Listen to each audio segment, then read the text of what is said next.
Hey friends, it's your fearless leader. I wanted to send you a quick tutorial on how to swatch your watercolors so that we can get these basics done while we're on break and then paint when we come back next Tuesday. You probably have a watercolor set. I have one. It's a praying one, just like I recommended you guys to get. So I have my watercolors. I have a piece of watercolor paper that I have taped to my table that'll keep it kind of from wrinkling up as I paint. I have, there are,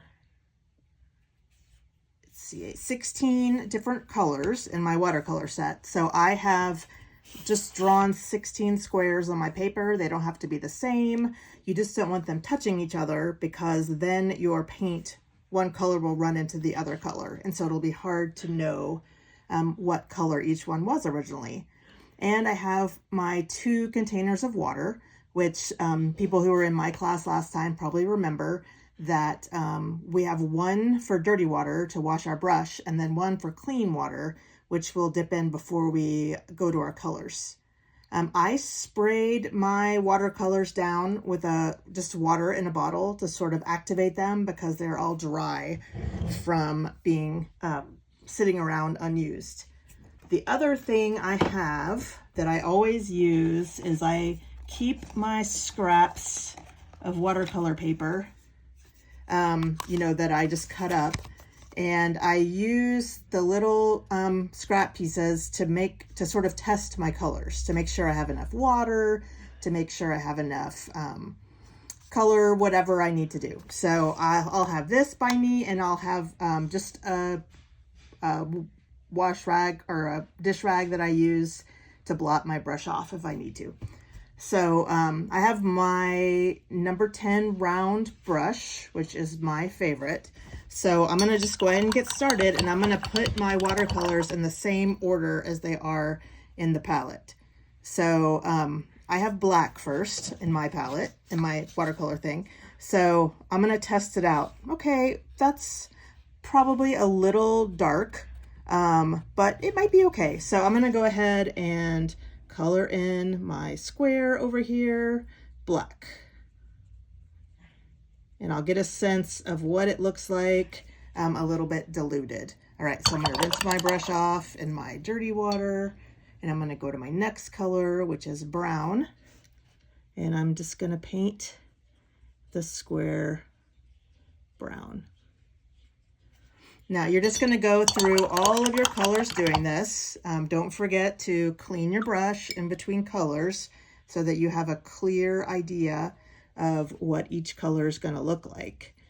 Now I would, if I had this information, see, I can see already the purple, it's going to need more paint to be solid because I used the same amount of water that I used in the other two, but it's a lot more faded. So, if I had a watercolor set where the colors were actually labeled, I would write the name of the color underneath each little square. But unfortunately, this watercolor set doesn't have that information attached.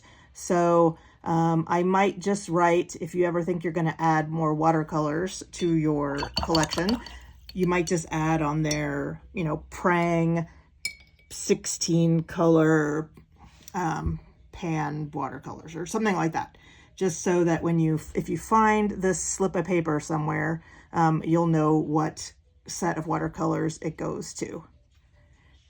So I'm just going to go across here. I'm just going to keep filling in my colors until I get the whole thing done. You can see it doesn't matter. I don't have to be neat. I'm just trying to get a sample of each color in the square so that if I'm getting ready to do a painting, I'll know which color I want to get out for a particular item that I want to paint. Now what I do is I stick this little slip of paper into my watercolor box so that, assuming it's dry, so that I'll have it when I get to class. But you can also just put it in your, in your book bag or whatever you keep your art supplies in. I bought this brush separately because I don't like the brushes that came with the watercolor set. My guess is that they're not very good brushes. So if you can, buy a better brush at the store, you don't need to buy 10 of them, but I will almost always use a round brush.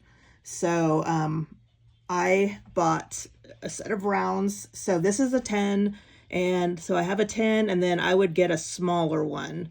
If you're the kind of person that likes to do sort of precise, you might want to get a 4 or a 2 sized. If you're like me and just kind of throws paint around like a crazy person, probably a 6 would be better. So if you had a 6 and a 10, that would probably cover you, for everything you wanted to do in class and anything you wanted to do on your own after class is over. So you can see here, I'm almost done. This has taken me so far 6 minutes. So you can do this really quickly at home. Got one left to do. It's white. Probably not ever going to use this, but I will swatch it just in case. All right, so that's all for swatching. I'll be back in a minute with the next activity.